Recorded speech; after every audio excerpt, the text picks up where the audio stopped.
का सबसे बड़ा साम्राज्य किसी राजा की तलवार ने नहीं बल्कि एक फकीर के गुस्से ने बनाया था। मैं चंद्रगुप्त हूँ। 321 ईसा पूर्व में चाणक्य की नीति से मैंने नंदों और सेल्यूकस को कुचलकर पहला अखंड साम्राज्य बनाया। मैं अमित्रघात बिंदुसार हूँ। 297 ईसा पूर्व में सत्ता संभालने के बाद मैंने अपने साम्राज्य को दक्षिण में कर्नाटक तक फैलाया। 261 ईसा पूर्व कलिंग जीत लिया, पर इंसानियत हार गई। 1 लाख लोग मारे गए और दया नदी का पानी आज केवल खून है। आज तलवार त्यागता हूँ। अब भेरी घोष नहीं, धम्म घोष गूंजेगा। मेरा शेष जीवन अहिंसा और प्रायश्चित है। हम कमजोर पड़ गए। अशोक की अहिंसा और खाली खजाने ने प्रशासन ढीला कर दिया। कई प्रांत टूटकर अलग होने लगे हैं। 185 ईसा पूर्व मैं आखिरी मौर्य बृहद्रथ, मेरी सेना अब मेरी नहीं सुनती। शुंग वंश का उदय हुआ, मौर्य सूर्य अस्त हुआ। मैंने दिमाग और तलवार से राज्य बनाया। इसकी शान दुनिया को दिखाने एक यूनानी लेखक चाहिए था।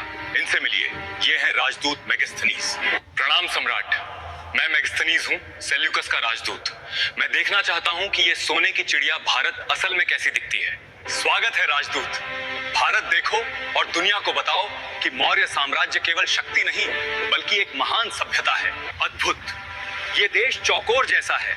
उत्तर में पहाड़ और दक्षिण में समुद्र है। गंगा और यमुना नदियां ही इसकी असली जान हैं। यहाँ अकाल कभी नहीं पड़ता। किसान साल में 2 फसलें उगाते हैं। भारत की धरती सच में धन और अनाज से भरी है। समाज 7 हिस्सों में बटा है। खास बात है कि यहाँ कोई गुलाम नहीं है। यहाँ का हर इंसान पूरी तरह आजाद है। यहाँ वो चूक गया, उसने काम को जाति मान लिया। हमारी वर्ण व्यवस्था इतनी कठिन थी कि वो उसे समझ ही नहीं पाया। यहाँ लोग हेरेकल्स यानी श्री कृष्ण को पूजते हैं। उनकी ये आस्था और भक्ति सच में इतनी अद्भुत है कि मैं दंग हूँ। मूल इंडिका खो गई, पर एरियन और स्ट्रैबो ने उसके बिखरे पन्नों को जोड़कर हमारे इतिहास को हमेशा के लिए बचा लिया। उसकी नजर तो विदेशी थी, पर उसने सच लिखा। इंडिका वो आईना है जिसमें हम आज भी मौर्य साम्राज्य का चेहरा देखते हैं। आज धनानंद मोह से जागिए, वो यूनानी सिकंदर हमारी सीमा पर आ गया है। अब भोग विलास छोड़िए और सीमाओं की रक्षा कीजिए। अरे ये गुरु ब्राह्मण मुझे राज करना सिखाएगा? मेरे टुकड़ों पर पलने वाले भिखारी, तेरी हिम्मत कैसे हुई मुझे आदेश देने की? सैनिकों, इस ढोंगी को धक्के मारकर महल से बाहर फेंक दो। मगध के सिंहासन को तेरी सलाह की जरूरत नहीं है। ये शिखा नहीं, तेरे विनाश का सूत्र है।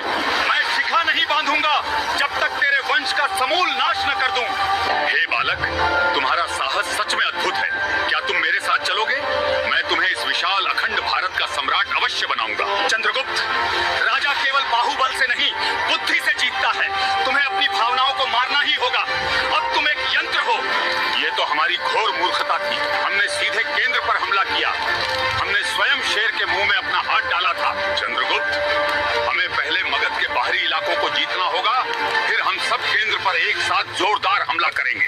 हमने पंजाब और सिंध जीत लिया है। अब हमारे पास अपनी सेना है और हिमालय के राजा पर्वतक का मजबूत साथ भी है। ये कोई साधारण लड़का नहीं, अखंड भारत का भीषण क्रोध है। नंद, तुम्हारा क्रूर अत्याचार आज इसी पल पूर्णतः समाप्त हुआ। धनानंद का अंत हुआ। आज मेरी भीषण प्रतिज्ञा पूरी हुई। पुत्र, अब तुम चंद्रगुप्त मौर्य हो, इस अखंड भारत के पहले सम्राट। 3 बार टूटी, हर बार सौराष्ट्र की प्यास बुझाई। सुदर्शन झील जूनागढ़ गिरनार की तलहटी में बनी मौर्य सम्राट चंद्रगुप्त के काल में। गवर्नर पुष्यगुप्त ने इसे सूखे से लड़ने के लिए बनवाया। 150 ईस्वी में तूफान बाल तोड़ डाला।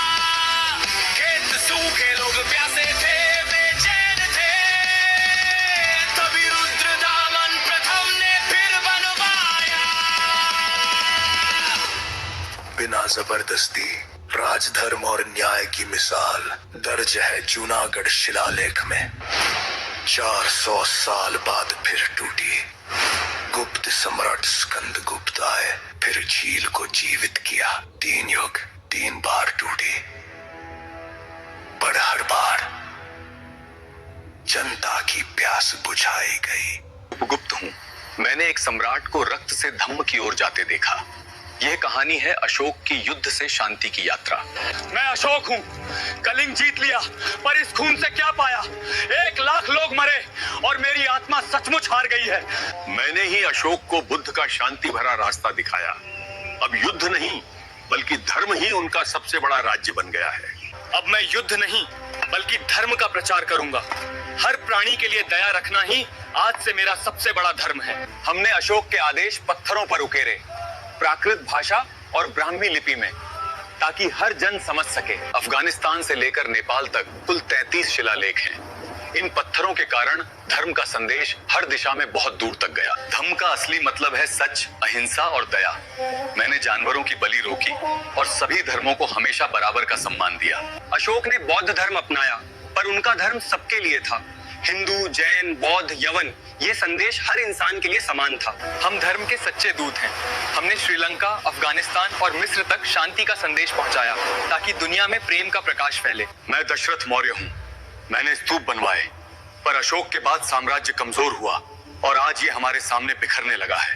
बृहद्रथ मौर्य वंश का अंतिम राजा था। सेनापति पुष्यमित्र शुंग ने उसे मार दिया और इस तरह विशाल मौर्य साम्राज्य खत्म हुआ। एक ऐसा युद्ध जिसमें लाखों लोग मारे गए, 2200 साल पहले कलिंग युद्ध। एक ऐसा टकराव जहां सिर्फ तलवारें नहीं, इंसानियत भी हार गई थी। एक तरफ था शक्तिशाली मौर्य सम्राट अशोक और दूसरी तरफ था स्वतंत्र कलिंग राजा। जंग इतनी भीषण थी कि मैदान लाशों से पट गया और इतिहास लहूलुहान हो गया। इस युद्ध ने अशोक को अंदर तक झकझोर दिया। उसने तलवार फेंकी और धम्म की राह अपनाई। एक नीति जहां नैतिकता, करुणा और अहिंसा को प्राथमिकता दी गई। एक युद्ध जिसने सिर्फ इतिहास नहीं, परीक्षा के प्रश्न पत्र भी बदल दिए। अशोक ने धर्म फैलाने के लिए पत्थर चुने। ये प्राकृत और ब्राह्मी में लिखे थे, ताकि आम लोग राजा की बात आसानी से समझें। राज्य में 14 बड़े आदेश पत्थरों पर लिखे गए। गिरनार से एरागुड़ी तक खास जगहों पर ये पत्थर धर्म का प्रचार आज भी करते हैं। ओडिशा में 2 अलग लेख हैं। युद्ध के बाद मेरा दिल बदला। यहाँ मेरा संदेश है कि सभी मनुष्य मेरी ही संतान है। सिर्फ पत्थर नहीं, चमकदार खंभे भी बने। सारनाथ और रामपुरवा जैसी जगहों पर 7 मुख्य लेख वाले खंभे आज भी मजबूती से खड़े हैं। कंगनहल्ली में मुझे राजा अशोक कहा गया। लुम्बिनी बुद्ध का जन्म स्थान है, इसलिए मैंने वहां के लोगों का लगान माफ कर दिया। संदेश सीमा पार गया। कंधार में 2 भाषाओं के लेख मिले। बैराट की बॉस्ट्रोफेडन लिखावट साम्राज्य की विविधता को बखूबी दिखाती है। सदियां बीती, साम्राज्य मिट गए, पर अशोक के पत्थर आज भी खड़े हैं, जो शांति और धर्म की सच्ची गवाही हमें देते हैं। 268 ईसा पूर्व भाइयों से लड़कर मैंने ये गद्दी पाई। मेरा जन्म पाटलिपुत्र में हुआ था और मैं राजा बिंदुसार का बेटा हूँ। राज पाने के 8वें साल कलिंग की लड़ाई हुई। वहां की मौतों ने मुझे तोड़ दिया। वो मेरी पहली और आखिरी जंग थी। मैंने बुद्ध की शरण ली है। अब युद्ध का नगाड़ा नहीं, धर्म की आवाज गूंजेगी। अहिंसा ही आज से मेरा नया रास्ता है। मेरा धर्म अच्छे नियम है, अहिंसा, बड़ों की इज्जत और सच। यही धर्म है जिसमें सबके लिए दया और मन की पवित्रता है। इंसाफ के लिए मैंने धम्म महामात्र बनाए। रज्जुकों, तुम बिना किसी भेद के सच्चा न्याय करो और जनता की भलाई के काम करो। जानिए कैसे एक क्रूर राजा धर्माशोक बना। ये कहानी उस सम्राट की है जिसने बौद्ध धर्म को भारत से दुनिया भर में फैलाया। 7 साल के भिक्षु निग्रोध की शांति ने मुझे चौंका दिया। मैंने पहली बार जाना कि असली शक्ति तलवार में नहीं, संयम में है। सम्राट ने बुद्ध के अवशेषों को 84,000 भागों में बांटा। पूरे जम्बू द्वीप में स्तूप और विहार बनवाए ताकि धम्म हर जगह पहुंचे। युद्ध का शोर थमा, मैंने धर्म की राह पकड़ी। शिकार छोड़कर मैंने बोध गया और लुम्बिनी जैसे पावन और पवित्र स्थानों पर नमन किया। संघ में बुराइयां बढ़ने लगीं, तब अशोक ने पाटलिपुत्र में तीसरी सभा बुलाई और वहां सच्चे बौद्ध सिद्धांतों को फिर से स्थापित किया। मैंने अपने बेटे महेंद्र और बेटी संघमित्रा को भिक्षु बनाकर श्रीलंका भेजा। धर्म की खातिर मैंने अपना पूरा परिवार भी दान में दे दिया। सिर्फ भारतीय ही नहीं, यूनानी भिक्षुओं को भी धर्म फैलाने के लिए भेजा गया। धम्म का संदेश अब सारी सीमाओं के पार पहुंचा। अशोक के बिना बौद्ध धर्म शायद एक छोटा पंथ रह जाता। उन्होंने इसे दुनिया भर में एक आंदोलन बना दिया। बुद्धम शरणं गच्छामि। राजाओं ने खून की नदियां बहा दी, मगर एक राजा ने दुनिया जीतने के लिए तलवार नहीं बल्कि सिर्फ अच्छाई का रास्ता चुना। 13वें लेख में मेरा पछतावा लिखा है। अब मैं युद्ध नहीं, विचारों से जीतूंगा। इसे ही मैंने धर्म से जीत का नाम दिया है। धम्म विजय का मतलब धर्म की जीत। तलवार केवल शरीर को जीतती है, लेकिन प्यार से हम किसी की आत्मा जीत सकते हैं। मेरा पहला नियम अहिंसा है। हिंसा छोड़ो, जानवरों की बलि मत दो। जानवरों और नौकरों के साथ हमेशा इंसानियत का व्यवहार करना चाहिए। दूसरा नियम है सभी धर्मों का आदर। सबकी इज्जत करो। जो दूसरों से नफरत करता है वो कभी भी सुखी नहीं रह सकता। तीसरा मुख्य नियम है अच्छा व्यवहार। हमेशा सच बोलो, बड़ों की इज्जत करो, अपने माँ बाप की सेवा करो और गुरुओं का सम्मान करो। चौथा नियम है सबकी भलाई। सिर्फ बातें मत करो, काम करो। यात्रियों के लिए सड़कें बनाओ, पानी के कुएं और छायादार पेड़ लगाओ। सिर्फ इंसानों के लिए नहीं, जानवरों के लिए भी इलाज का इंतजाम करो। हर जीव का सुख देखना अब मेरी ही एक जिम्मेदारी है। नियम फैलाने के लिए मैं धम्म महामात्र बनाता हूँ। तुम्हारा काम टैक्स लेना नहीं, बल्कि लोगों में केवल अच्छाई और नैतिकता फैलाना है। गांव और विदेश जाओ, पक्का करो कि सब धर्म का पालन करें। ताकत से नहीं, बल्कि प्यार और समझ से काम लो। अशोक ने पत्थरों पर संदेश लिखवाए। साम्राज्य जोड़ने के लिए ब्राह्मी, खरोष्ठी, यूनानी और अरामी लिपियों का इस्तेमाल हुआ ताकि सब समझ सकें। अशोक ने साम्राज्य को सेना से नहीं, अपनी सोच से एक किया।